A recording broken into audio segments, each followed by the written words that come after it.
আজকে ভাবলাম এত রিস্ক নেব না, ফুল ঢুকায় ফেলি যেহেতু ঢাকায় যাব। আর রিস্ক নিলে ঝামেলা, ফ্লাইওভারে ওঠার পর যদি তেল শেষ হয়ে যায় তাহলে আরো ভীষণ বড় ঝামেলা। হ্যালো এভরিওয়ান, আসসালামু আলাইকুম। কি অবস্থা সবার, কেমন আছেন সবাই?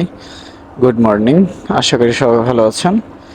তো এখন বাজে হচ্ছে গিয়ে 6টা 30 মিনিট। বের হয়ে পড়ছি হচ্ছে ঢাকার উদ্দেশ্যে। গুলিস্তান যেতে হবে একটা কাজে। তো ভাবলাম যে দেরি না করে বের হয়ে পড়ি, যেহেতু যাবই, লেট করার প্রয়োজন নেই, তাই হচ্ছে বের হয়ে পড়া।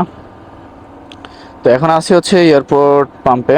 আমার ফুয়েল নিতে হবে, বাইকের ফুয়েল একদমই কম। গতকালকে রাতে হচ্ছে বাইকের ফুয়েলটা শেষ হয়ে গেছে। দেন তারপর হচ্ছে আমাদের যে মইনাটেক পাম্প ছিল, এখান থেকে হচ্ছে 1 লিটার ফুয়েল হচ্ছে আমাকে বোতলে করে নিয়ে আসতে হয় আর কি। বোতলে করে এনে তারপর হচ্ছে এই ডিব্বাতে ঢেলে বাসায় গাড়ি নিয়ে যেতে হয়েছে। তো আজকে ভাবলাম এত রিস্ক নেব না, ফুল ঢুকায় ফেলি যেহেতু ঢাকায় যাব। আর রিস্ক নিলে ঝামেলা, ফ্লাইওভারে ওঠার পর যদি তেল শেষ হয়ে যায় তাহলে আরো ভীষণ বড় ঝামেলা।